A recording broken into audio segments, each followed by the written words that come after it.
Mezzogiorno in punto, buongiorno e bentornati in diretta col nostro Focus TG. Come sempre il nostro sarà un viaggio tra le news del territorio. Rimarremo qui a Bassano del Grappa con tante nuove notizie, ma ci sposteremo anche a Vicenza, Padova, Treviso e Venezia. Tanta cronaca, tanta attualità, ma anche tanti ospiti. Ma come di consueto apriamo con la cronaca e ci spostiamo nel Padovano, perché potrebbe essere di una 27enne scomparsa ad Ancona, il corpo mutilato e nascosto in un borsone riafferrato dalle acque del Po.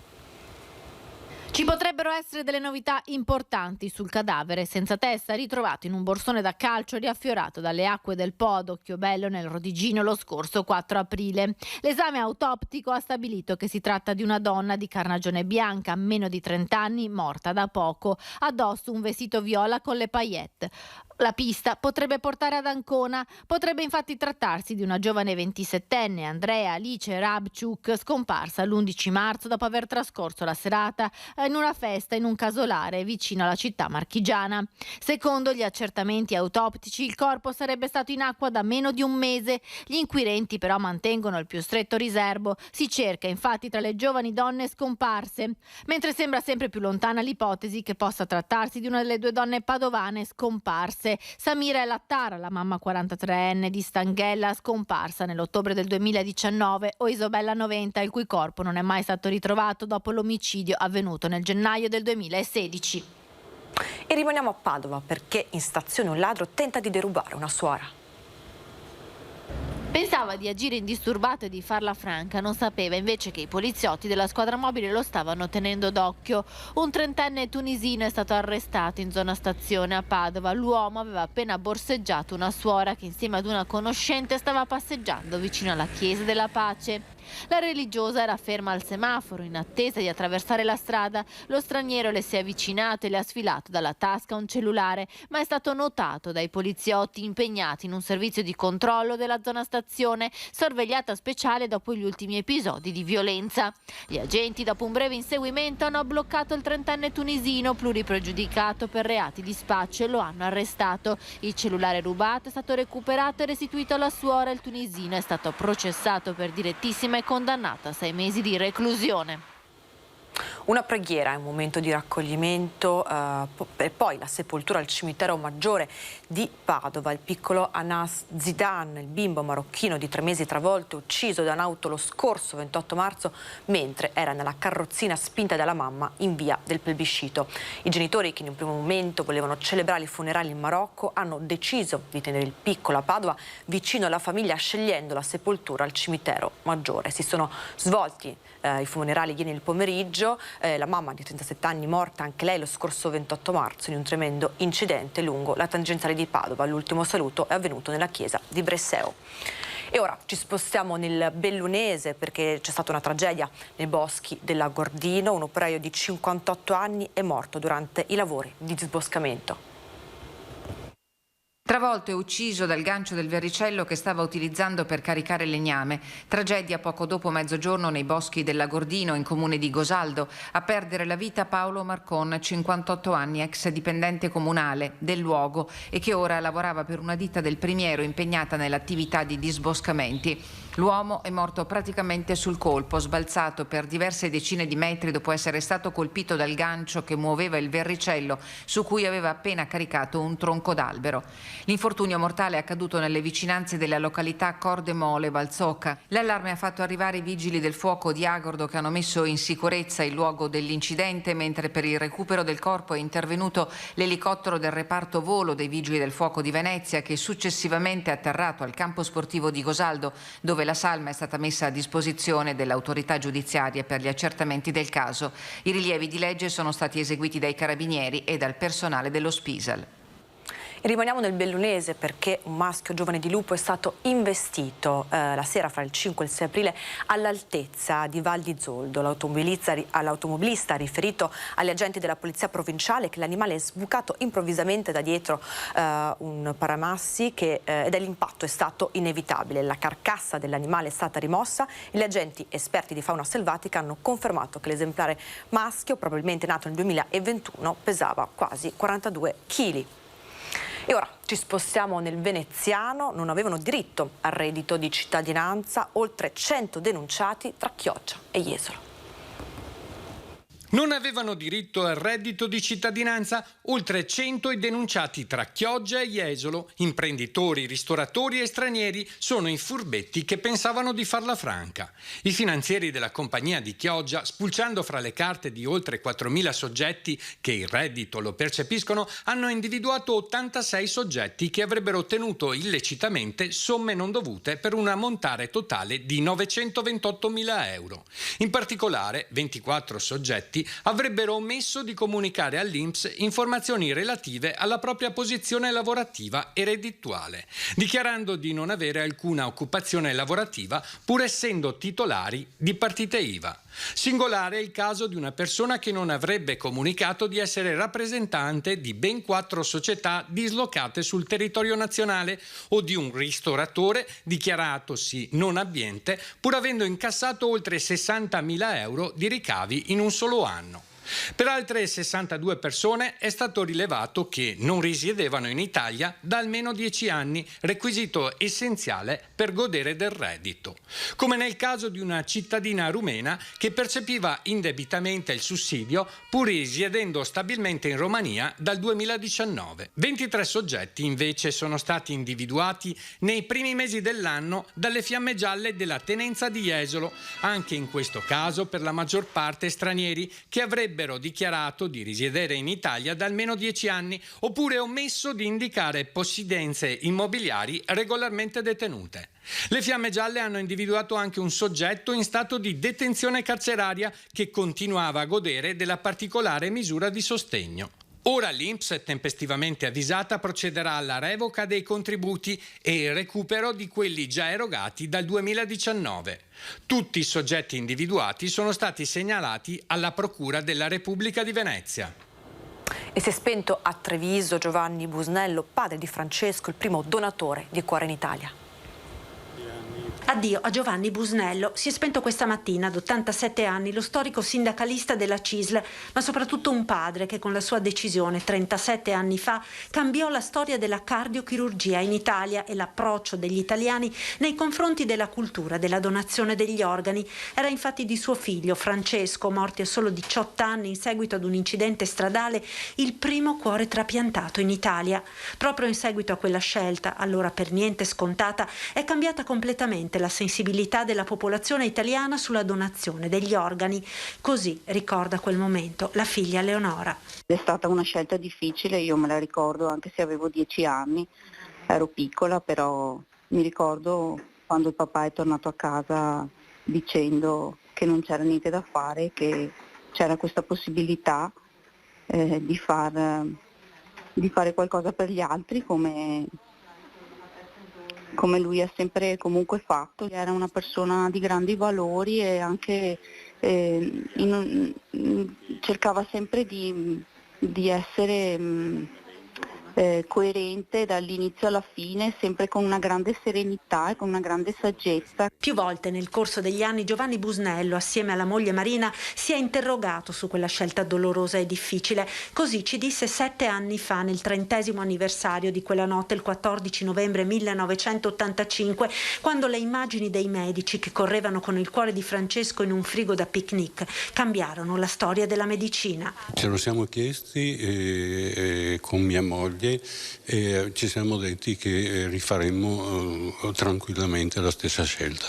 Credo che questo sia un riconoscimento a Francesco per quello che era, per quello che faceva, per l'impegno che si metteva nella vita sociale e di conseguenza nella disponibilità nei confronti degli altri. La notizia della morte di Busnello ha destato profondo cordoglio a Treviso, nella CISL dove aveva militato per 40 anni, in Regione Veneto, con le condoglianze del presidente Zaia per la scomparsa di un uomo che assieme alla moglie aprì una strada che allora era ancora impervia, quella della diffusione della cultura della donazione come estremo atto di generosità per far sì che da una vita che si era spenta un'altra potesse salvarsi. E ora qualche minuto di pubblicità, ma rimanete con noi perché saremo in collegamento con un ospite che vi parlerà di motivazione e rinascita. A tra poco.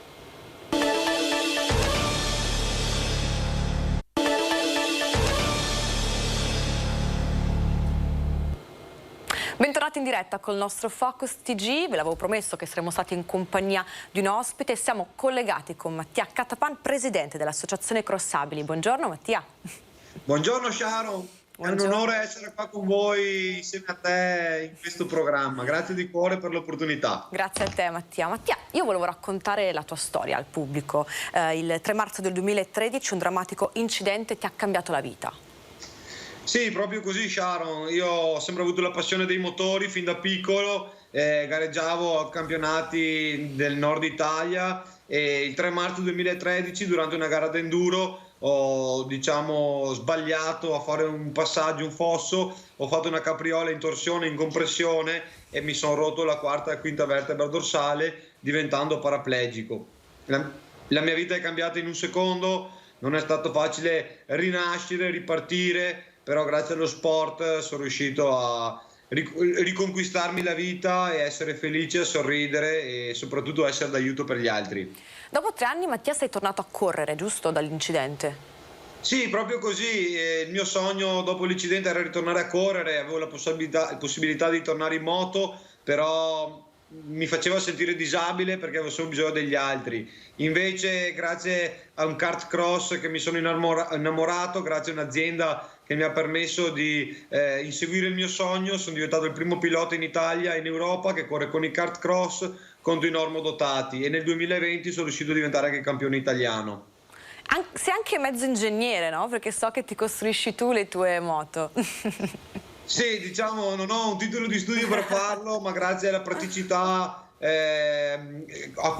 acquisita negli anni lavorando mi ha permesso di creare l'Emotion Drive, che è una motocarrozzina che abbatte le barriere della disabilità. È stata presentata al Motorbike Expo quest'anno a Verona, la fiera più importante dei custom, ha vinto anche come premio speciale e la cosa bella è che con questo mezzo giriamo l'Italia facendo show per dimostrare al mondo delle disabilità che i limiti sono frutto della mente e niente è impossibile. L'hai detto tu, sei rinato dopo qualche anno dall'incidente anche grazie a Crossabili, la tua associazione. Sì, proprio così. Crossabili è un'associazione che ho creato, alla fine nasce nel 2017 ma ufficialmente nel 2019, è un'associazione no profit che opera nel mondo delle disabilità, perché ho capito fin da subito che alzare una coppa, vincere una medaglia non era quello che mi dava vita, mi dava voglia di vivere, ma la voglia di vivere la trovavo nel mettere a disposizione la mia esperienza, il mio modo di fare agli altri. Quindi Crossabili è un'associazione che crea attività finalizzate all'inclusione, alla condivisione, al divertimento, all'autonomia e allo sport, mettendo a disposizione tutto quello che ho acquistato in questi anni e lo metto a disposizione per gli altri per essere d'aiuto. Mattia, quanto è importante in questi momenti difficili della vita ripartire da qualcosa, in questo caso dallo sport? Sì, è stata tra virgolette, ne ho provati tantissimi sport, ho provato il basket, il tennis, il ping pong, il rugby, però nel mio caso i motori era la cosa che sentivo che dovevo, per rinascere, dovevo arrivarci. È stato proprio il motore che mi ha fatto fare un salto di qualità, soprattutto dentro la mia mente, perché la mente è il motore del corpo. Ed è stata una cosa veramente unica, un'emozione che auguro a tutti. E lo sport a 360 gradi ti dà la possibilità di credere in te stesso, di confrontarti, di condividere e di crescere, quindi lo sport è stata veramente una rinascita. Raccontaci qualche evento, qualche programma che avete con Crossabili nei prossimi giorni, nei prossimi mesi. Settimana prossima, il giorno 13, saremo alle scuole medie di Cartigliano per parlare di prevenzione e inclusione, e questo è un progetto che va avanti da diversi anni. L'evento più cool che avremo quest'anno sarà Must to Ride 3.0, che faremo il giro dell'Italia da nord a sud facendo 14 giorni, 14 regioni, 8.000 chilometri, raggiungeremo all'incirca 5.000 persone con disabilità e più di 100.000 persone come pubblico. Abbiamo un calendario veramente fitto, abbiamo una richiesta tale che non riusciamo a starci dietro. Per dirti altre date, siamo il 19 a Milano, a Maggiora, in un circuito europeo dove porteremo 100 ragazzi con disabilità sui side by side e sull'autocross. Poi il 27 aprile saremo ospiti da Cracco in Galleria Milano e visiteremo il museo di San Siro grazie anche degli ospiti speciali, diciamo VIP, che ci hanno permesso di realizzare questo progetto, che ringrazio. E via così, domenica questa ho la prima gara di campionato dove mi rimetterò in discussione per tenere alta la bandiera. Ma gara con normodotati? Che gara hai? Sì, è una gara di campionato italiano, sono l'unico persona con disabilità che gareggia a questo campionato e sì, e su questo campionato nel 2020 io sono riuscito a vincerlo e nel 2021 sono arrivato secondo, ma perché ho preferito dedicare le mie giornate per creare eventi per i ragazzi piuttosto che fare una cosa fine a me stessa, perché campioni ce ne sono tanti, ho visto che quello che c'è bisogno attualmente è essere d'aiuto, quindi creare veramente inclusione con gli eventi che organizziamo. Va bene Mattia, grazie, intanto in bocca al lupo per domenica e noi ti aspettiamo qui in studio allora. Grazie a te Shauro, è stato un piacere, un onore, grazie di cuore. Ciao Mattia, a presto. E noi continuiamo con la cronaca e ci spostiamo nel veneziano perché è un branco di 6 ragazzi, tra cui 2 ragazze, gli aggressori del pestaggio di Via Olimpia a Mestre. Vediamo il servizio. Pestaggio di Mestre, gli aggressori erano 6 e non 4 come si era detto inizialmente, tra loro anche 2 ragazze e quanto testimoniano le immagini di videosorveglianza comunale di quanto avvenuto nel pomeriggio di domenica scorsa, 3 aprile, alle piscine di Via Olimpia per un sorpasso azzardato e per questo una parola di rimbotto. Fatto sta che ora le indagini sono decisamente a buon punto e si comincia a dare un nome e un cognome ai 6 aggressori, tutti i ragazzi di età attorno ai 20 anni. Il gruppo di aggressori dunque è presente in 2 macchine e non una, e tutti del veneziano e residenti tra Mestre, Marghera, Dolo e Campagna Lupia. Fortunatamente non destano grande preoccupazione le botte e le ecchimosi del malcapitato pestato dal branco e per il quale si sono rese necessarie le cure dei sanitari del pronto soccorso di Mestre. E ancora truffe agli anziani a Vedelago, vittime 2 ultraottantenni.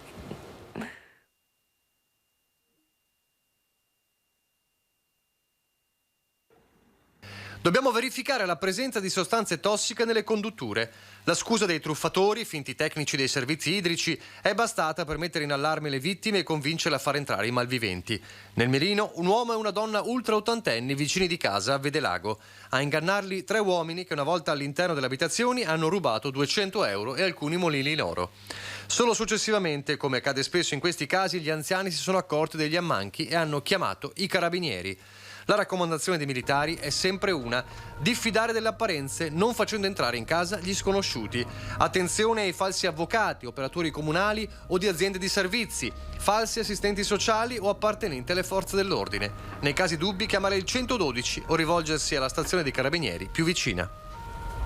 Torniamo a parlare del massacro di Pieve. Lunedì prossimo il 36enne marocchino accusato della rapina con omicidio comparirà davanti al PM per spiegare la sua versione dei fatti.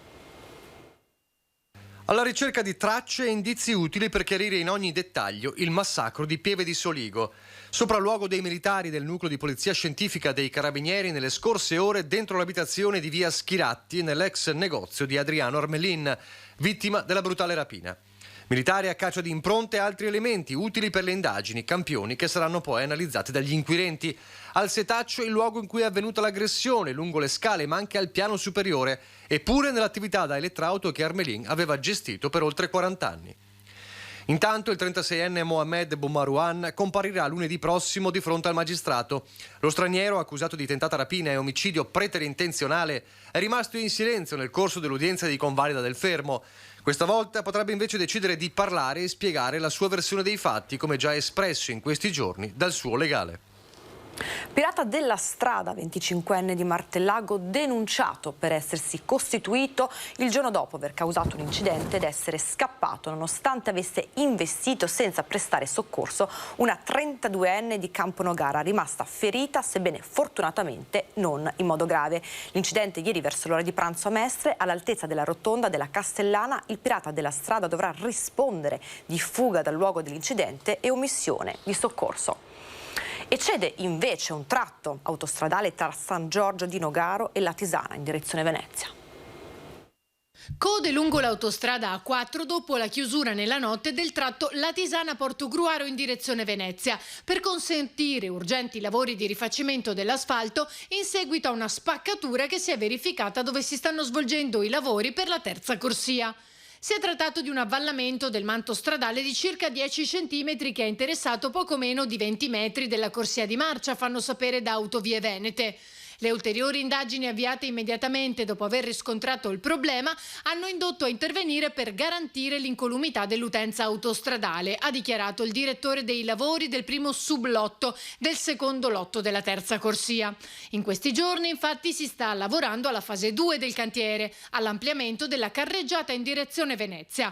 In prossimità dei sottopassi che devono essere demoliti e ricostruiti vanno infisse nel terreno delle lastre d'acciaio che nel caso della scorsa notte erano lunghe 12 metri, per poter da un lato sostenere l'asse autostradale, dall'altro scavare e realizzare successivamente i manufatti. Con le vibrazioni il cumulo di terra si è ulteriormente compattato, creando dunque un vuoto sotto l'asfalto. Da qui l'avvallamento. L'intervento di ripristino è durato 10 ore. Autovie informa che dalle 22 di oggi alle 4 di domani sarà chiuso il tratto autostradale in direzione Venezia per consentire ai tecnici di effettuare in via precauzionale approfondite analisi del terreno e della sede stradale. E ora cronaca, ci spostiamo a Vicenza, scambio di droga sorpreso dai carabinieri. Vediamo che cosa è successo. Un vicentino incensurato di 22 anni è stato arrestato per detenzione ai fini di spaccio di sostanze stupefacenti. I carabinieri della radiomobile ieri mattina erano di pattuglia in via Albinone in città, quando all'interno di una vettura parcheggiata avevano notato lo scambio tra due persone di qualcosa di sospetto che alla vista dei militari è stato immediatamente gettato. L'involucro conteneva oltre 15 grammi di hashish. Alla ulteriore perquisizione sono stati rinvenuti altri 71 grammi della stessa sostanza, 7 grammi di marijuana, 430 euro probabili provento dello spaccio, un bilancino di precisioni e un coltello a serramanico con la lama di 20 centimetri ancora sporca di stupefacente. Lo spacciatore arrestato in flagranza di reato ora in attesa dell'udienza di convalida. Il cliente, un uomo di 32 anni residente fuori regione, è stato segnalato come assuntore. E ora qualche istante di pubblicità, ma ci vediamo tra poco.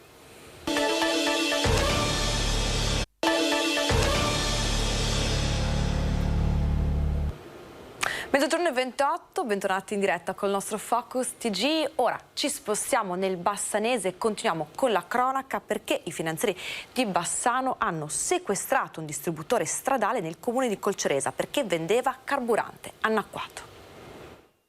Durante i controlli da parte dei finanzieri del gruppo di Bassano del Grappa, volti a verificare eventuali aumenti ingiustificati dei prezzi di carburanti e il corretto assolvimento delle accise su tutto il territorio bassanese, è stato sequestrato nei giorni scorsi un distributore di carburante stradale nel comune di Colceresa. I preliminari accertamenti effettuati sul luogo hanno permesso di rilevare, attraverso degli strumenti in dotazione alla Guardia di Finanza, hanno rilevato all'interno di 3 cisterne dove è contenuto carburante del tipo gasolio e benzina, la presenza anche di acqua. Nel complesso sono stati sequestrati 3 serbatoi interrati, 2 colonnine di erogazione carburante con complessive 4 pistole erogatrici e una cassa automatica. È stato riscontrato che all'interno delle cisterne di gasolio e benzina vi era rilevante presenza di acqua oltre il limite consentito dalla legge, mischiata a carburante per un totale di 18.000 litri di carburante miscelato. Allo Stato sono in corso degli accertamenti di polizia giudiziaria volti proprio a definirne anche l'origine e la tempistica, da quanto tempo era lì presente quest'acqua. Il titolare dell'impianto di distribuzione di carburante è stato segnalato alla Procura della Repubblica di Vicenza per il reato di frode in commercio, in quanto ha posto in vendita carburanti mescolati con acqua con duplice potenziale danno al consumatore finale. In questo caso parliamo di una frode che viene posta in essere nell'esercizio del commercio da parte del distributore. Non allo Stato, gli accertamenti in materia di accise sono in corso e saranno definiti al termine dell'attività ispettiva attualmente in corso. La Guardia di Finanza invita i cittadini a segnalare eventuali condotte fraudolente che vengono riscontrate sul territorio mediante il numero di pubblica utilità 117. Rimaniamo nel territorio perché il Consiglio regionale interviene per i luoghi della memoria da Bassano al Grappa. Si chiamano luoghi della memoria, ma pare che qualcuno se ne sia dimenticato. Ossari e sacrari fra la provincia di Vicenza e quella di Treviso hanno bisogno di interventi e manutenzione e molti finanziamenti che erano stati promessi molti anni fa non sono più arrivati. Per risolvere questa situazione è stata approvata dal Consiglio regionale all'unanimità una mozione che impegna la Giunta Veneta a intervenire sul governo e sul Ministero della Difesa. Il primo firmatario del provvedimento è il vicepresidente del Consiglio Veneto, Nicola Finco. Un accordo che prevedeva un investimento di circa 13 milioni di euro, 9 a carico del governo e 4 a carico della Regione del Veneto per sistemare 4 ossari che sono presenti sul nostro territorio. I luoghi della memoria interessati da questo accordo sono il Tempio Serio di Bassano, il Sacrario di Crocetta del Montello, quello di Cimagrappa e il Sacrario dell'Eiten ad Asiago. E 4 ossari che ovviamente necessitano di interventi importanti e che da tempo come territorio, come regione chiediamo un intervento serio e deciso da parte del governo. Il centenario della Grande Guerra è passato da un pezzo e solo pochi interventi sono stati portati a termine. Una situazione della quale il gruppo Media Nord-Est si è già occupato grazie all'impegno di chi ha fatto sentire la propria voce sul territorio. Una situazione che non può essere più tollerata. Stiamo parlando di luoghi che raccolgono più di 90.000 soldati che hanno dato la loro vita per la libertà, per la difesa dei confini e purtroppo vedere questo disinteresse da parte dello Stato noi lo riteniamo abbastanza vergognoso. Quindi speriamo che attraverso anche l'aiuto del Presidente ma anche della stessa Giunta si possa quanto prima arrivare a un obiettivo concreto che è quello di vedere l'inizio dei lavori per dare finalmente dignità a questi soldati che oggi riposano in questi luoghi sacri. E a Marostica, cantieri a rush finale per gli interventi su frane e smottamenti. Una Marostica in cantiere, o meglio, una Marostica che aggiusta. Dopo i danni delle frane degli ultimi anni, partito e quasi completato il primo blocco di lavori. Completati la prima parte dei lavori su via Caribollo, ci sarà la chiusura della strada un altro giorno di questa settimana, ma stiamo attendendo la ditta che ci comunichi il giorno preciso e il lavoro previsto è l'inserimento nei micropali già posizionati del cemento liquido ad alta pressione. Cominciati i lavori anche in via Collalto. Termineranno all'incirca entro venerdì, poi dipende sempre dalle condizioni meteo. Successivamente il prossimo cantiere su frane che partirà sarà in via Erta e sempre nell'arco dei prossimi 15-20 giorni. Un territorio delicato, quello della Pedemontana, frane però che nella maggior parte dei casi si potevano evitare. Per l'80% delle problematiche che abbiamo sul territorio sono risultate da una mancata manutenzione di quelle che sono tutte quante le regimazioni delle acque secondarie, soprattutto nei tratti di collina. Ha seminato il panico all'ospedale San Bassiano lanciando un tavolino contro una finestra. 25enne marocchino viene espulso dal territorio bassanese.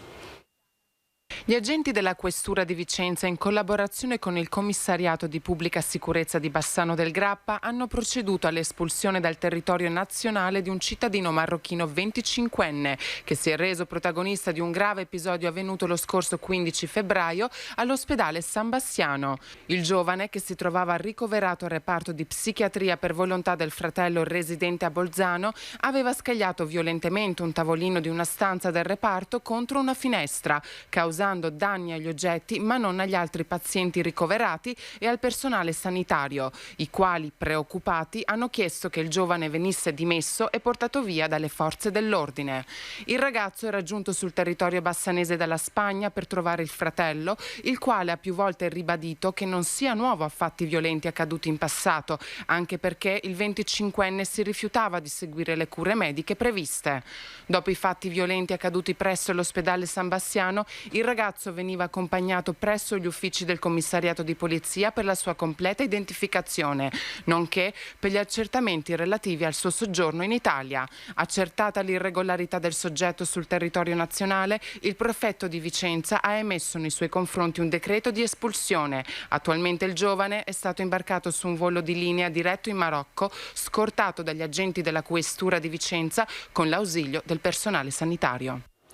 E a proposito di sanità, ancora una segnalazione che riguarda i problemi dei pazienti dell'UL7, parole forti di una signora 79enne che preferisce smettere di curarsi piuttosto che affrontare i disagi dell'ospedale.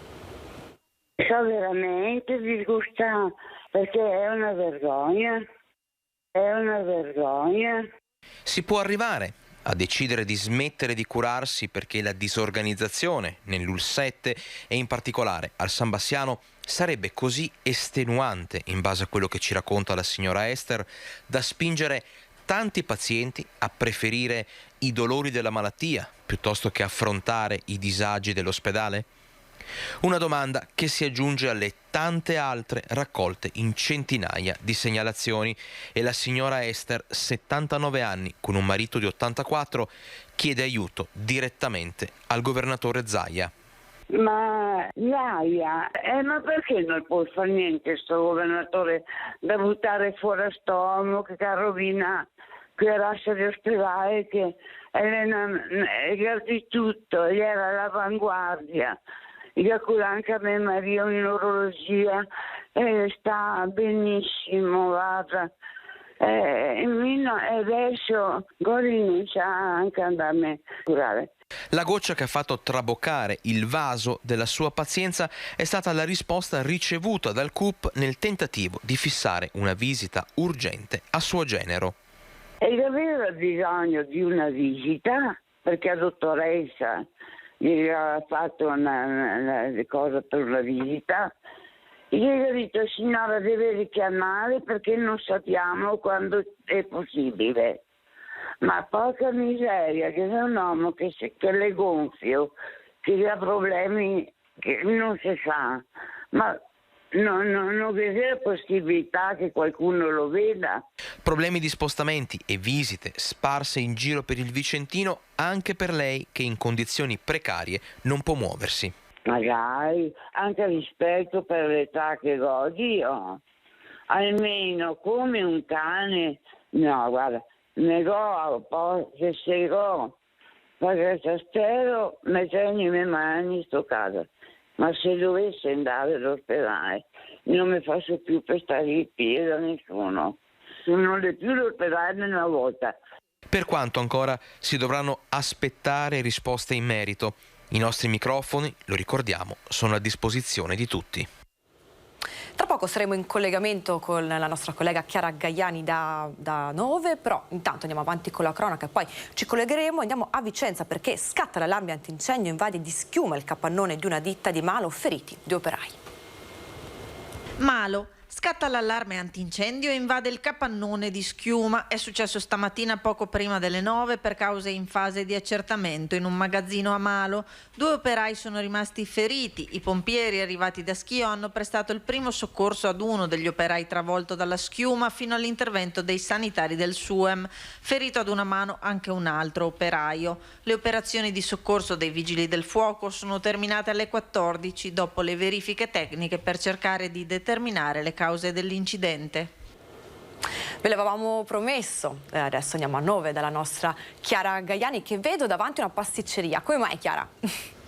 Buongiorno Sharon, buongiorno a tutti i telespettatori. Sì, siamo andati a cercare di capire che Pasqua sarà per le persone del Bassanese, ma non solo, in realtà abbiamo scoperto. Allora, intanto finalmente la prima Pasqua dopo le limitazioni che abbiamo vissuto sia nel 2020 sia nel 2021, c'è davvero voglia di tornare a festeggiare in famiglia, e quindi qui è un trionfo di colombe, di focacce, ma soprattutto di uova di cioccolato. Abbiamo fatto delle immagini bellissime all'interno di quella che è una vera e propria fabbrica del cioccolato, e non vedo l'ora davvero che tutte le persone che seguono Rete Veneta possano vederle. Tra l'altro ci hanno anche raccontato alcuni trucchi particolari del mestiere. Abbiamo visto proprio realizzare e confezionare un uovo particolare con un rimpieno golosissimo di pistacchio, con addirittura delle praline ricoperte di pistacchio all'interno, poi c'era proprio chiuso davanti agli occhi. In realtà, insomma, sia io che il collega Andrea Benetti, che è stato con me all'interno di questa fabbrica del cioccolato, avevamo voglia di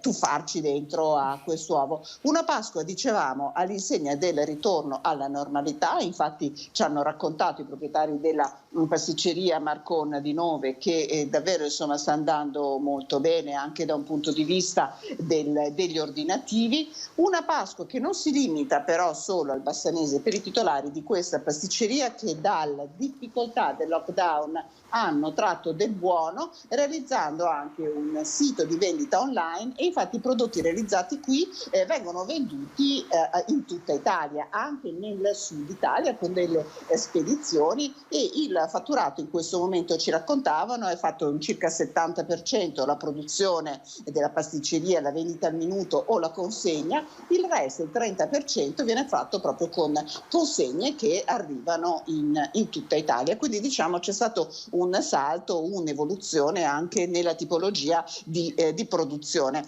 Dicevamo una buona Pasqua, tra l'altro proprio la lavorazione del cioccolato è stata aiutata in queste settimane dalle temperature che si sono tenute basse, perché davvero abbiamo scoperto un mondo all'interno della lavorazione del cioccolato. Ci spiegavano che per chiudere le uova le mani devono essere molto fredde e quindi diciamo le temperature che si sono registrate fino a qualche giorno fa hanno aiutato tutta la produzione, e adesso non ci resta insomma che assaggiarle, le uova di cioccolato che arriveranno sulle nostre tavole per la Pasqua, per la gioia dei grandi e dei piccini.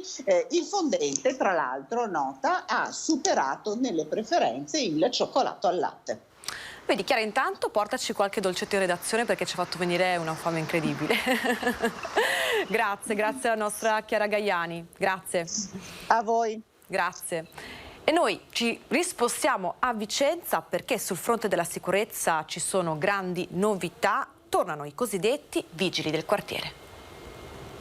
In prima linea per la sicurezza, vigili di quartiere, la lotta al degrado inizia dai quartieri, da San Lazzaro a San Pio X.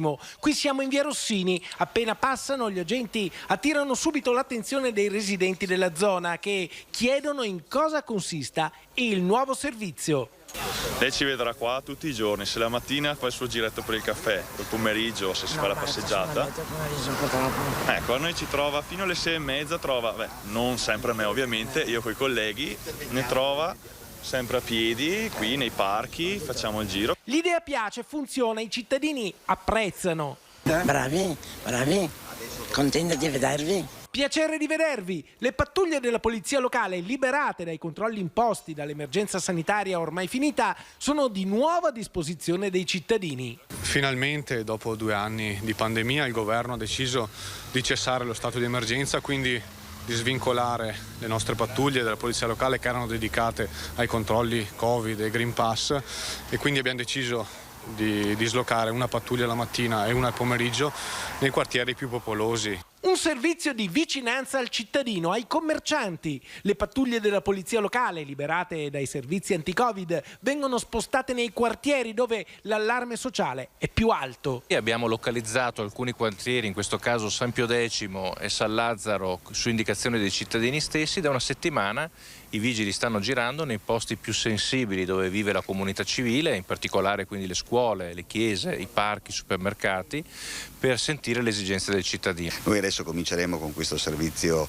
in questi 2 quartieri che sono quelli più popolosi, ovviamente San Lazzaro e San Pio X, e offriremo una copertura che andrà dal lunedì al venerdì, dalle 8:30 alle 12:30 e nel pomeriggio dalle 14 alle 18:30, alternativamente nei 2 quartieri, in modo tale da garantire comunque la massima copertura delle 2 aree. Insomma, gli agenti di polizia locale diventano un po' più vigili di quartiere, vicini alla gente, a contatto con i vicentini, che così possono trovare nelle forze dell'ordine un punto di riferimento costante. Cari concittadini, questo servizio è un servizio partito da una settimana, troverete i vigili girare nel vostro quartiere, non esitate a chiedere aiuto in caso di necessità, anche soltanto per un consiglio o un intervento dell'amministrazione, siamo qui a disposizione. E ora qualche istante di pubblicità, ma ci vediamo tra poco con ancora tantissime news.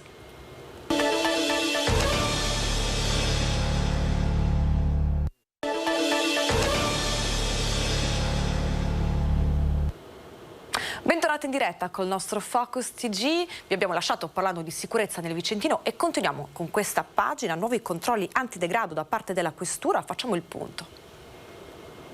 Blitz contro il degrado. 50 uomini della Polizia di Stato, dei Carabinieri, delle Fiamme Gialle e della Polizia Locale insieme identificano 142 persone, di cui 39 stranieri e 44 con precedenti penali o di polizia.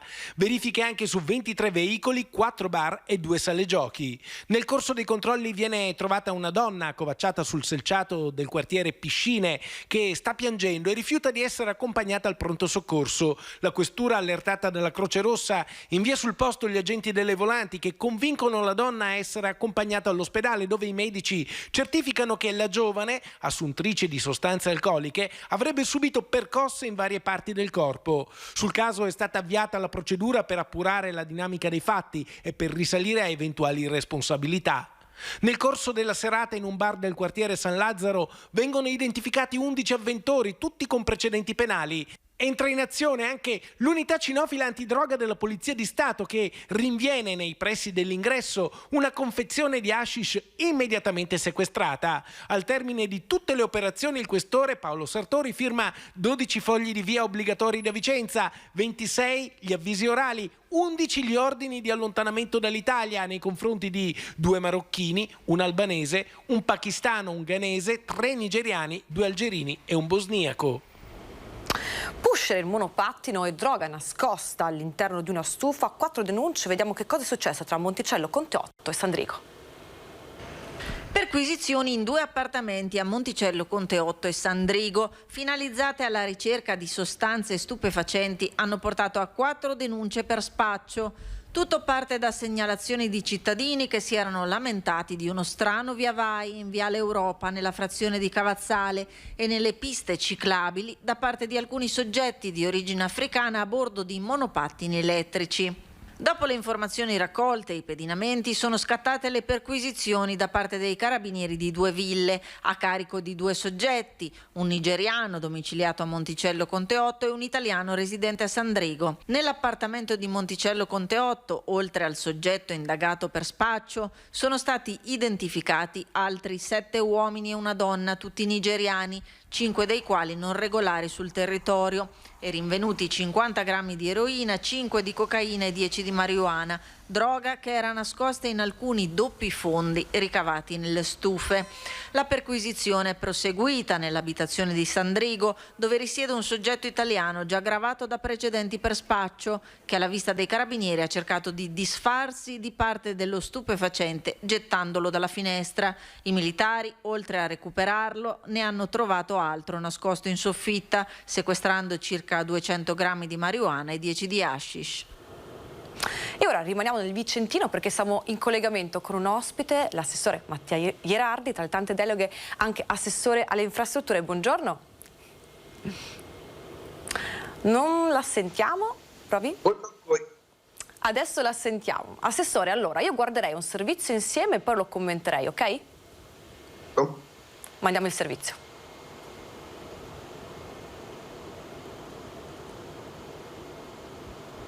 Domani apre la rampa di Via del Sole. La prossima settimana sarà la volta del sottopasso di Via Ambrosini e a fine mese l'apertura al traffico del sottopasso di Pian delle Maddalene. Mentre per quanto riguarda la deviazione di Via Gambugliana sono in corso le interlocuzioni tra i soggetti interessati per concordare la miglior modalità per attuare la deviazione, convogliando in sicurezza i flussi di traffico dalla provinciale alla nuova Bretella. Questa è la roadmap, le tappe che riguardano l'avanzamento dei lavori del cantiere della Bretella dell'Albera, messe in luce oggi dal secondo vertice in prefettura con ANAS ed enti locali. Confermato il traguardo della conclusione entro l'anno. Io spero addirittura prima, questo è un impegno che oggi è stato confermato. Io peraltro, come avevo detto in occasione dell'incontro del 19 gennaio, l'idea è di continuare a seguire i cosiddetti stadi di avanzamento lavori, per cui diciamo questo era un primo step che ci eravamo dati. Adesso il secondo step che ci siamo dati nel corso dell'incontro è di rivederci a fine giugno. Dovremmo avere tutta l'asta principale completamente percorribile quantomeno dai mezzi di cantiere. Cantiere che ha subito diversi stop and go, sul quale si abbatte ora l'ombra del caro energia e del caro materiali come calcestruzzo, ferro, che grava sulle imprese all'opera. Il tema dei rincari è centrale ed è un tema che non riguarda soltanto questa opera, evidentemente. Nonostante questo io devo apprezzare particolarmente l'impegno delle imprese che stanno realizzando questo intervento, perché comunque, a prescindere da questa condizione di sofferenza che evidentemente li coinvolge, loro hanno assicurato sin dall'incontro di gennaio e l'hanno riconfermato che in ogni caso andranno avanti e completeranno tutte le lavorazioni previste dal progetto. E ora sentiamo la voce dei residenti per quanto riguarda questo argomento tanto caldo in città della Bretella dell'Albera.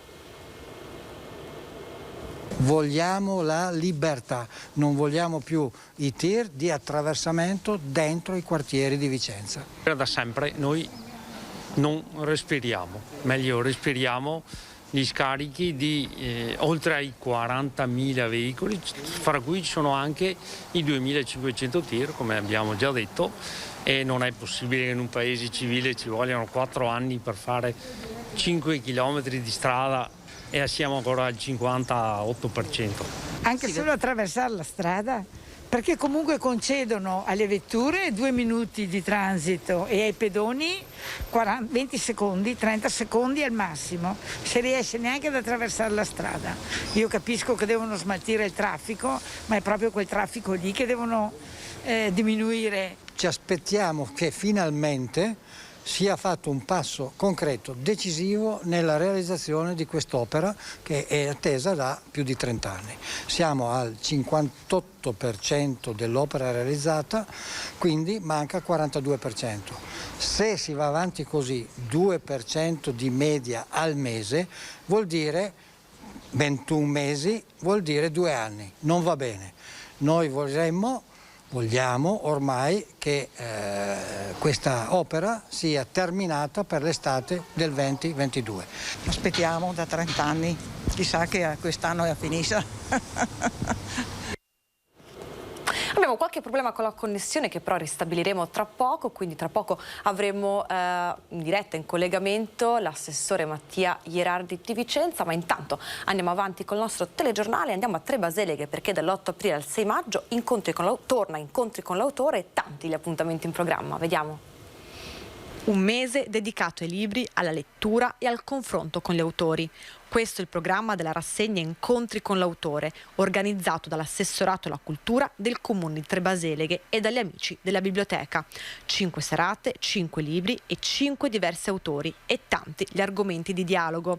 Dai giovani con le loro visioni del mondo alle storie di emigrazione fino a quelle del nostro territorio. E ancora memorie che raccontano la mafia, ma anche documenti inediti dell'archivio parrocchiale di Sant'Ambrogio di Grion. Monopattini elettrici sempre più presenti sulle nostre strade, ma non tutti gli utilizzatori sono disciplinati, ma soprattutto conoscono le regole del codice della strada. La polizia locale della Federazione del Campo Sampierese, per sensibilizzare sulle norme e punire i trasgressori, ha organizzato questo evento. Sempre più presenti sulle strade delle nostre città parliamo di monopattini elettrici. La polizia locale della Federazione del Campo Sampierese ha avviato una serie di controlli sulle strade proprio su questo nuovo tipo di mobilità sostenibile.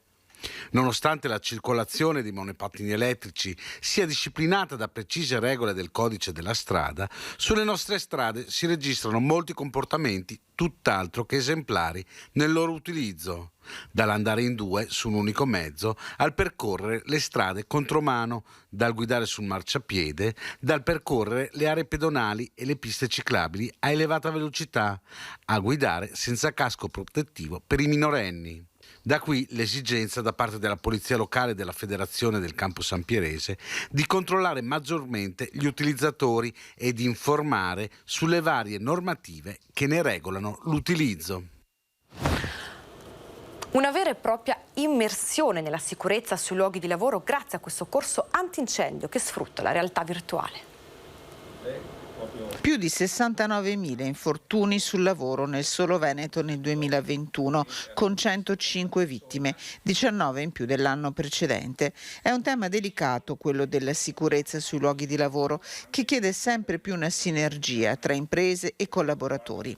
Del CNA Padova l'offerta di un innovativo corso che sfrutta questi visori e aiuta i corsisti a fare esperienza con la simulazione di un incendio all'interno di un ufficio. Il corso viene fatto fatto oggi con la realtà virtuale, per cui il dipendente collaboratore del nostro imprenditore si porta a casa un qualcosa più di valore aggiunto, e questo può essere che un indomani possa servire sicuramente al collaboratore, al dipendente, magari a salvare proprio una vita. Attraverso il visore il lavoratore sarà seguito dai formatori mentre spegne le fiamme, usa gli estintori, avvisa i soccorsi e segue le procedure di evacuazione.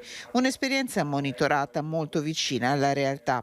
Una modalità che CNA pensa di estendere anche ad altre tipologie di formazione. Vogliamo proprio far sì che i nostri dipendenti, i nostri collaboratori imparino anche, adesso le faccio un esempio, i ponteggi, non solo le regole quali sono dalla parte teorica, ma possano anche mettere in pratica proprio la realizzazione e la costruzione del ponteggio. Attraverso delle esperienze innovative cercare di coinvolgere di più il lavoratore e diffondere questa cultura che deve travalicare un po' il classico rapporto il datore di lavoro stabilisce, il lavoratore esegue, ma il lavoratore è coinvolto all'interno della realtà e anche il suo modo di agire all'interno della realtà può far nascere maggiore sicurezza per l'azienda stessa.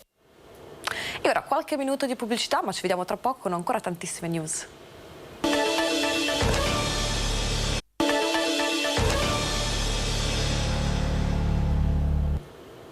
Bentornati in diretta col nostro Focus TG. Eravamo prima collegati, abbiamo ristabilito la connessione, quindi siamo in compagnia del nostro ospite, l'assessore Mattia Ierardi, tra le tante deleghe anche assessore alle infrastrutture di Vicenza. Buongiorno. Buongiorno a voi. Allora, abbiamo mandato prima il servizio nell'attesa. Oggi giornata importantissima per uno dei nodi del traffico più importanti della città, la Bretella dell'Albera. Sì, finalmente abbiamo un segnale netto di ripresa dei lavori e di apertura, anche se parziale, di quella che è la Bretella. Oggi viene aperto il ramo F, quindi la prosecuzione sui Viale del Sole a doppia corsia che dovrebbe alleggerire il traffico e soprattutto la rotatoria. Nei prossimi giorni, verso il 14, dovremo avere l'apertura finalmente del sottopasso di Strada Ambrosini, che anche quello sarà fondamentale per alleggerire tutto il flusso del traffico che arriva da Costa Bissara, Creazzo, Monteviale e che si dirige in città. Le successive aperture dovrebbero completare almeno questo flusso verso la città senza intasare quella che è l'attuale rotatoria che volgarmente tutti chiamano la rotatoria dell'Auchan e da lì dovrebbe essere una soluzione netta a grossi problemi di traffico, sperando poi di avere un'accelerazione ulteriore per finire tutto il cantiere. Assessore, è una storia infinita questa. Sì, è una storia infinita, speriamo che ci sia un lieto fine, perché adesso è ora di cominciare anche a dare qualche segnale concreto ai cittadini. State intervenendo in altri punti della città? Sì, noi abbiamo un piano di manutenzione stradale molto consistente quest'anno, perché stiamo parlando di 4,5 milioni di interventi sulle strade.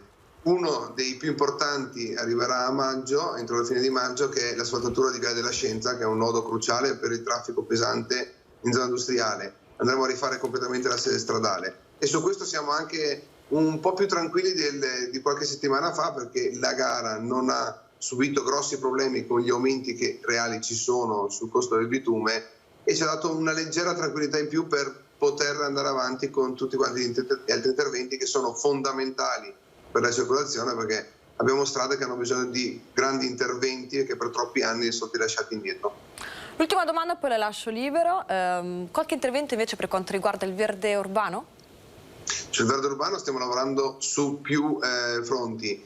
Con il bando parchi storici, partecipando con 3 grandi progetti su 3 parchi storici della città, quindi il parco del Teatro Olimpico, il parco di Villa Guiccioli e il Giardino Salvi. Questa è una prima parte. Poi stiamo proseguendo con la piantumazione che abbiamo portato avanti in questi anni, con un saldo di piante in estate sul territorio che è più 70.000, quindi ben oltre anche le nostre aspettative. Miriamo a crescere ancora, a continuare a rinvigorire quella che è l'area verde della città, cercando di dare un segnale netto in ottica green, ma soprattutto del rispetto della città e della nostra natura. Assessore, grazie. Incrociamo le dita per la Bretella dell'Albero, allora. Tutte e 2. Grazie mille, a presto. Buona continuazione. Grazie all'assessore Mattia Ierardi. Grazie. E noi torniamo nel Padovano, perché solo ieri il taglio del nastro del nuovo centro congressi. Vediamo il servizio.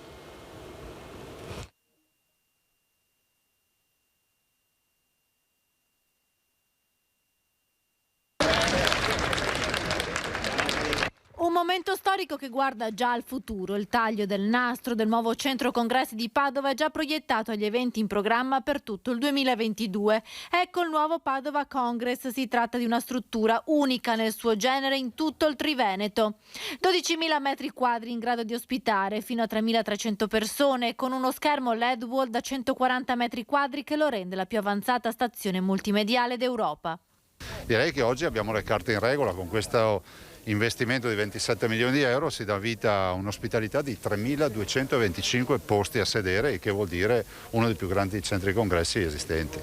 Nato dalle ceneri del vecchio Palazzo delle Nazioni della Fiera di Padova, grazie al progetto dell'archistar giapponese Kengo Kuma, che ha saputo valorizzare lo storico portale di Luigi Strazzabosco e Amedeo Sartori, il nuovo Padova Congress ha 6 sale polifunzionali. La più grande è questa, la Sala Giotto, da 1.566 posti, che oggi ha ospitato tutte le autorità per la grande inaugurazione.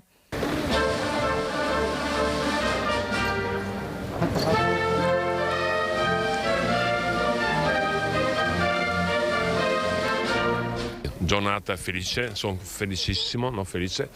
Abbiamo raggiunto un obiettivo molto importante dopo tanti anni.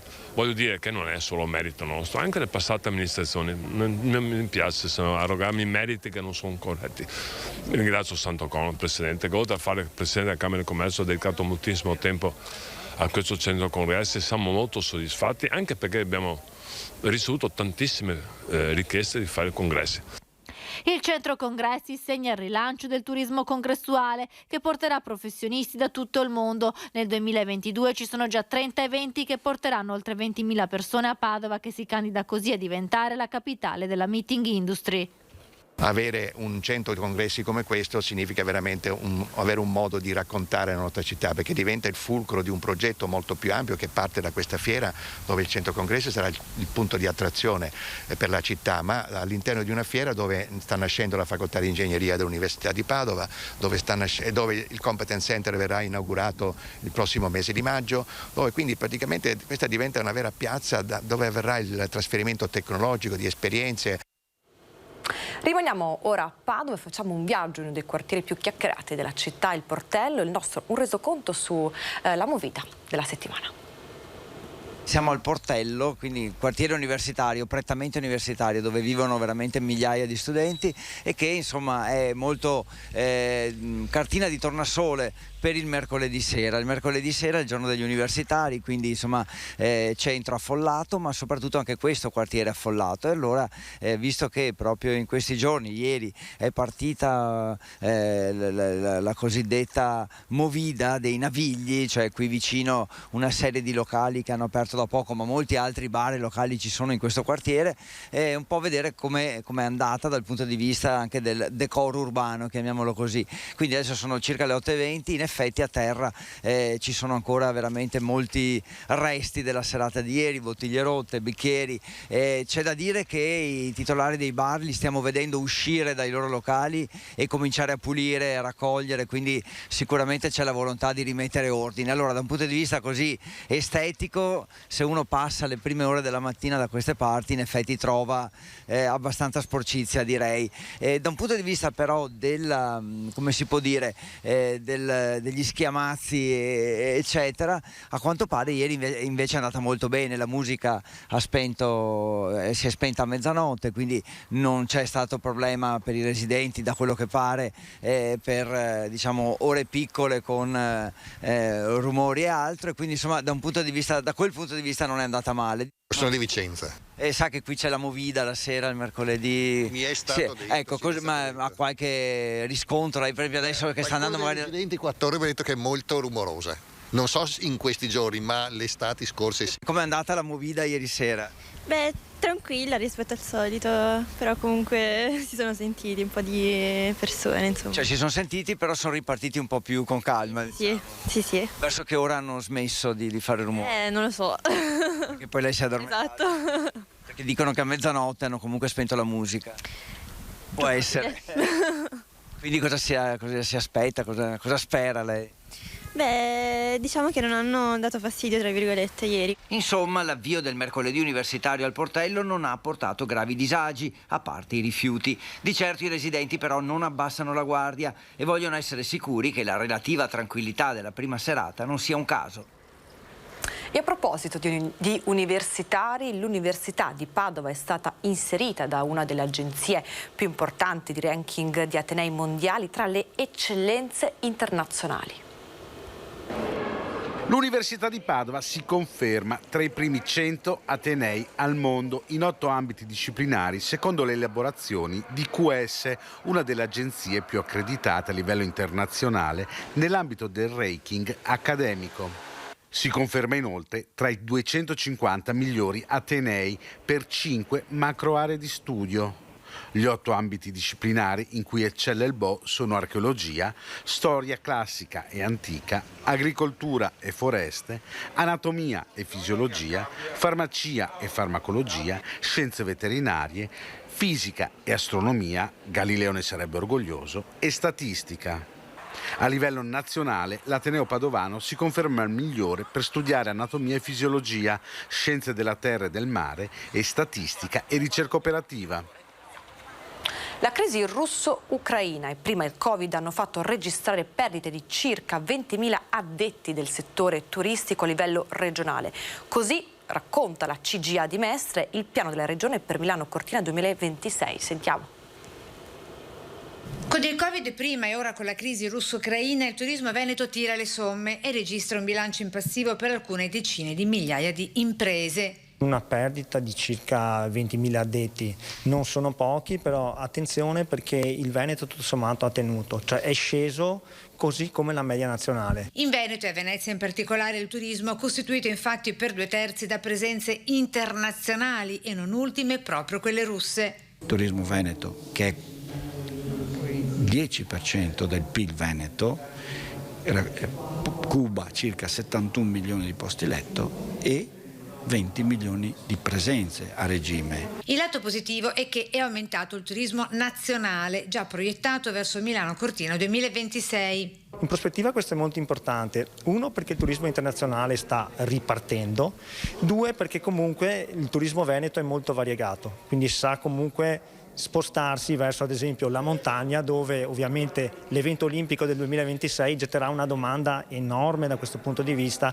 anche nei prossimi anni e non solo per il momento dell'evento. Olimpiadi invernali cui si guarda per le grandi opportunità occupazionali, di scelte professionali e formative. Tenere insieme il mondo del turismo, quello del commercio, il mondo dell'accademia, 2 regioni importanti che su Milano e Cortina si giocheranno veramente delle sfide non solo per quel giorno ma per gli anni a venire, perché deve essere un cambio di mentalità e il cambio di mentalità si fa attraverso la classe dirigente e i dirigenti di domani, ma anche i dirigenti che oggi devono guidare il cambiamento. Presentato alla Scuola Grande Evangelista di Venezia il protocollo sottoscritto dalla Regione del Veneto per i prossimi 6 anni per la crescita economica e sociale del territorio con Manager Italia, associazione che raggruppa i dirigenti del turismo, commercio, trasporti e servizi regionali, chiamati a sviluppare le idee per il mare, la montagna, il lago, le terme e le città d'arte e non ultime i suoi siti UNESCO. E dobbiamo, come dire, preservare questo patrimonio, perché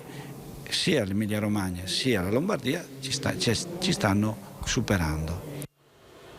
Rimaniamo nel veneziano perché è stata fissata la data del 5 giugno per il Palio delle Antiche Repubbliche Marinare. Dopo 6 anni sarà Amalfi il 5 giugno prossimo ad ospitare il Palio delle Antiche Repubbliche Marinare, giunto quest'anno alla sua 66esima edizione. La data è stata ufficializzata dopo l'ultimo incontro del Comitato Generale delle Antiche Repubbliche, a cui hanno preso parte anche i rappresentanti delle città di Genova, Pisa e Venezia. E finalmente possiamo dichiarare quella che sarà la data della disputa del 66esimo Palio delle Antiche Repubbliche Marinare, che sarà svolto ad Amalfi in Campania il 5 giugno, magari anche con l'obiettivo di recuperare quelle che sono state le edizioni che purtroppo abbiamo dovuto saltare, e magari dal 5 giugno poi passare a settembre nel recupero di quella di Pisa, ma comunque questo lo vedremo sicuramente più avanti. Nel caso, nel 2023, la 68esima sfida sarà disputata nuovamente a Venezia e quindi giocheremo in casa.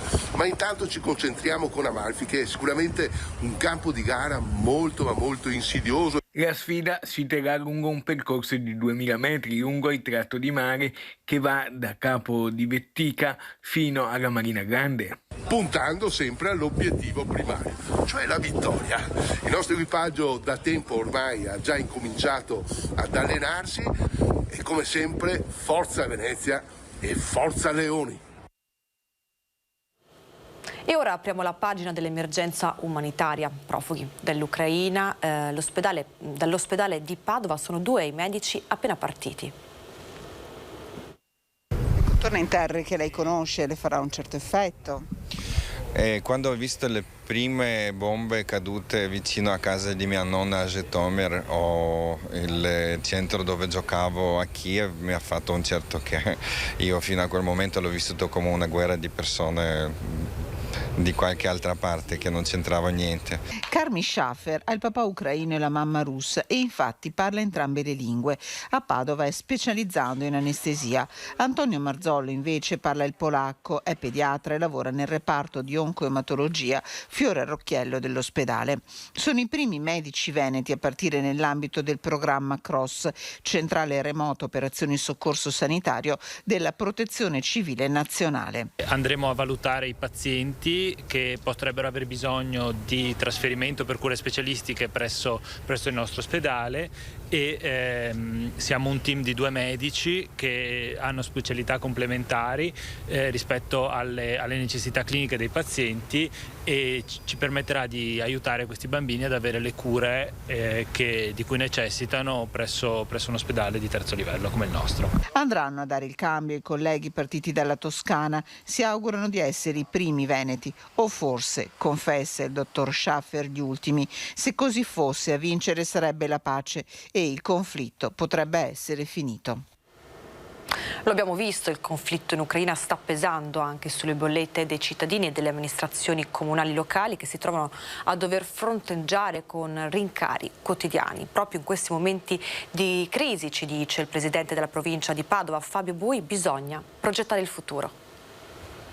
Il tema del caro energia, con il rischio del drastico calo delle forniture del gas russo, diventa centrale per gli amministratori pubblici costretti dalla contingenza a ridurre i costi ed offrire un aiuto ai cittadini e alle imprese in difficoltà. Un impegno gravoso che deve spingere la politica a trovare soluzioni anche creative, come è successo a Cittadella, dove il sindaco Luca Pierobon ha scelto di spegnere l'illuminazione delle storiche mura cittadine. La crisi energetica, evocata anche dal premier Draghi, non deve spaventare ma spronare per dare risposte ai cittadini. La capacità degli amministratori non si verifica nel momento in cui tutto va bene, è nel momento in cui le cose vanno male, nelle crisi, che occorre avere degli amministratori che tengono la barra dritta e sanno progettare il rilancio, ed è questo che noi vogliamo fare anche oggi, dando un segnale al sistema energetico per una politica energetica per il nostro Paese, che è il grande tema su cui ci dovremo confrontare nei prossimi anni. In vista della Pasqua, il vescovo di Padova, Claudio Cipolla, invita i padovani a pregare per la pace in Ucraina. Sollecitare per essere sempre più convinti della pace e del lavoro che c'è da attivare proprio per costruire la pace, credo che sia uno dei temi sui quali in questa Pasqua dobbiamo di nuovo riflettere. In fondo, sperare e credere nella pace è il contributo che noi possiamo dare.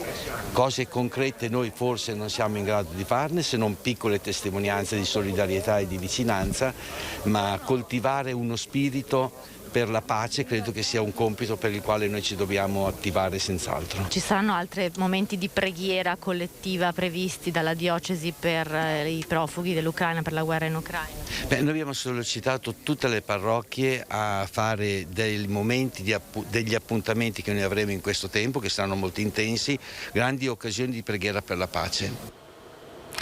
E vi raccontiamo ancora storie di profughi che stanno scappando dall'Ucraina. Sono arrivate da alcuni villaggi vicino a Kiev fino ad Oderzo, grazie al sodalizio tra federazioni di atletica. 17 atlete ucraine ospitate al collegio Brandolini Rota ad Oderzo. Sono arrivata qui con mio figlio di 3 anni e mezzo. Mio marito è in Ucraina, sta partecipando alle squadre di difesa territoriale. Se l'esercito russo arriva in città, loro diventano soldati dell'esercito. Anna, 30 anni, una mamma, allenatrice di atleta in Ucraina, il marito campione ucraino di marcia, ora è arruolato per la difesa territoriale. Una vita stravolta dalla guerra. È lei a guidare le 17 atlete ucraine che un sodalizio tra federazioni sportive è riuscito a portare fino in Italia ed ora ad Oderzo. La prima cosa a cui ho pensato è mio figlio. Tutte le mamme hanno pensato a questo e sono venute qui con i figli per vedere quello che succede. È un dolore enorme e tanta tristezza. Sono 17 ospitate al collegio Brandolini Rota grazie al legame tra Beppe Zoni, l'organizzatore dell'European Road Race Under 20, e la Federazione Atletica Ucraina.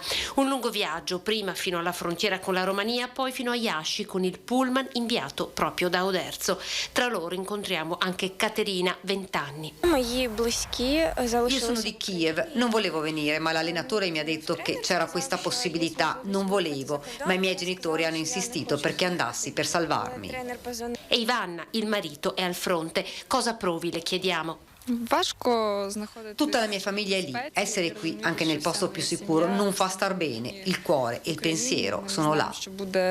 La lunga mano che accoglie offre un tetto, ma anche un po' di normalità. Vorrei ringraziare alcune persone del mondo dell'atletica, Cristiana Manildo, e in modo particolare ancora grande mio figlio rumeno.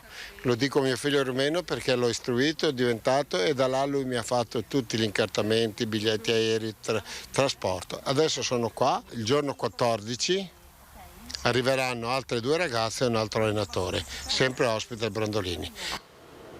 Lo avete sentito, il Parlamento europeo chiede l'embargo totale per gas e petrolio da Mosca. Draghi lancia una provocazione all'Italia: pace o accesi? Un tema che comunque divide anche i trevigiani. Sì, sono d'accordo di rinunciare purché si raggiunga questa pace, perché il nostro condizionatore con una bomba c'è tanta differenza e quindi per me sì. Sono ben disposto. Lei è disposto a rinunciare? Certo, anche se non è sufficiente, credo, però se fosse necessario lo farei. Sicuramente fare economia senz'altro, nel senso venire incontro a una situazione critica sicuramente va fatto. Bisognerebbe, sì. Sei disposto senza problemi? Ma senz'altro il sacrificio si fa per il bene comune. La pace, naturalmente. Quindi siamo disposti a rinunciare anche a questo? Diciamo che qualcosa bisogna fare, purtroppo. Sono sempre cose che fanno male un po' a tutti, però non si può lasciare nemmeno a quella gente in quegli stati là. Beh, certo, stiamo vivendo un clima particolare. Quindi immagino che anche i governanti si lascino andare a delle affermazioni forti. Draghi ha dimostrato già più di un'occasione di dare un impulso a tutto il popolo, diciamo così, quantomeno è in controtendenza ai governanti precedenti. Per cui siamo in tempo di guerra, a certe affermazioni le possiamo anche sopportare. Non parlo. Perché? Non voglio parlare per cortesia. Perché è una provocazione sciocca. Non è giusto parlare così. A Valle Apache sì, senz'altro, ma il condizionatore lo tiro via a lui, me lo dà a me. Ma con quello che costa adesso l'energia elettrica, il condizionatore non lo accenderemo più sicuramente. Sì, deve cominciare per lui per primo, dopo io lo seguirò. Quindi parta la politica? Certamente, devono partire loro a dare il buon esempio. Io non è che rinuncio, a me non do spiegazioni perché per me sono cose incomprensibili. Ma io non di sicuro. Mi sembra un'alternativa del tutto assurda, non sono questi i termini del problema. C'era la diplomazia e questa non ha funzionato fino a febbraio. Ora è molto tardi e queste misure sembra che facciano più male a noi che a loro. Apriamo la pagina della cultura e ci spostiamo a Vicenza. Prosegue il restauro di uno dei capolavori di Giovanni Bellini, il battesimo di Cristo, conservato nella chiesa di Santa Corona. Vediamo il servizio. Ad un mese dall'inizio dell'attività di restauro del battesimo di Cristo, uno dei capolavori di Giovanni Bellini, conservato nella chiesa di Santa Corona, il sopralluogo dell'amministrazione della soprintendenza. È in corso il restauro di una delle opere più importanti e che rendono nota Vicenza nel mondo, il battesimo di Cristo, un'opera straordinaria del Bellini. Il restauro riguarda sia la pala lignea che l'altare. L'altare è forse meno conosciuto ma non meno bello e meno importante. Sarà finalmente terminato alla fine di maggio circa di quest'anno e sarà veramente una meravigliosa restituzione del patrimonio culturale della nostra bellissima città. Il monitoraggio del dipinto ha messo in luce distacchi e lacune tali da rendere necessario un intervento conservativo. Il pittore veneziano lo realizzò tra il 1502 e il 1505, raffigura Cristo con Giovanni Battista a sinistra mentre lo battezza. A destra ci sono le 3 virtù teologali. In alto è rappresentato Dio Padre tra cherubini e serafini con la colomba dello Spirito Santo. La scena sullo sfondo un paesaggio che rimanda più che alla Terra Santa alla campagna veneta conosciuta dal pittore. Per quanto riguarda l'altare Garzadori, manufatto marmoreo di grandi dimensioni, oscurato da deposito di particolato, sono previste operazioni di manutenzione estetica e conservativa. Durante il restauro, che sarà concluso a maggio, la chiesa resterà aperta con i consueti orari. Paolo Rossi per l'Italia, il mondo, è un grande campione, ma per Vicenza è qualcosa di più, un simbolo. Ti riconosco per come corri felice dietro un pallone, su un campetto della periferia di Prato. E ti vedo con la maglia del Santa Lucia, ragazzino speciale, con un nome come tanti. E qui hai l'età in cui si prende tutto o si perde tutto. Sei a Vicenza. Cartoline dal passato, da una storia appassionata, d'amore e di pallone. Pablito, per i tifosi lui è il campione. Per qualcuno è Paolo, l'amico, il padre, il marito. Ma per tutti è Paolo Rossi. La sua vita, dai campi di Prato a Vicenza, la maglia che lo ha lanciato, la città che lo ha adottato. Un figlio, un fratello indimenticato, indimenticabile, il bomber, la sua maglia numero 9 che resta per sempre indelebile nei ricordi, ma anche il presente e il futuro sono pieni di lui. Le scritte sui muri, le foto davanti allo stadio, la statua che lo ricorderà davanti alla sede dell'ANE, in largo Paolo Rossi 9. E poi nasce un progetto che unisce arte e sport per celebrare una delle icone indiscusse del calcio italiano, mondiale. Un progetto chiamato Il mio nome è Paolo Rossi. È un'operazione anche di ricordo di Paolo Rossi, cittadino onorario, e a cui abbiamo voluto dedicare una serie di iniziative, tra cui questa, in ricordo anche della sua figura, di ciò che ha rappresentato, dei valori che ha rappresentato, ma allo stesso tempo anche un'operazione di rigenerazione urbana, un intervento sulla Torre Everest concordata con il condominio Everest, che vuole dare uno spazio di 1500 metri quadrati su un'intera facciata, dove verrà riprodotta da un grande artista internazionale, Cobra, che ha già fatto tante opere a livello internazionale, l'immagine di Paolo e ciò che ha rappresentato per Vicenza, per l'Italia e per il mondo. Un murales alto 60 metri e largo 24, un'opera immensa sulla parete della Torre Everest, uno dei simboli della Vicenza del boom economico, decaduto negli anni fino a sprofondare nel degrado di Viale Torino, per poi oggi rinascere e tornare a essere ancora simbolo, parete artistica, piena di colori, i colori di Paolo Rossi, con la sua energia positiva, con i suoi valori, capaci di rigenerare questa zona a ridosso della stazione ferroviaria. È una grande emozione e anche un grande orgoglio pensare che Paolo venga rappresentato in un edificio di Vicenza, quindi la sua seconda città, la città che ha sempre amato e che lo ha sempre amato, venga rappresentato appunto in questo palazzo in segno anche di vittoria, no? Come simbolo di vittoria e di riscatto. Papà è come se non se ne fosse mai andato per nessuno, che Vicenza, un'opera dedicata a lui, se lo merita, un'opera di un grande artista. Sono curiosissimo di vederlo all'opera e quindi lo aspettiamo a braccia aperte. 11:30, Focus TG finisce qui, ma ci vediamo domani a mezzogiorno puntuali. Arrivederci.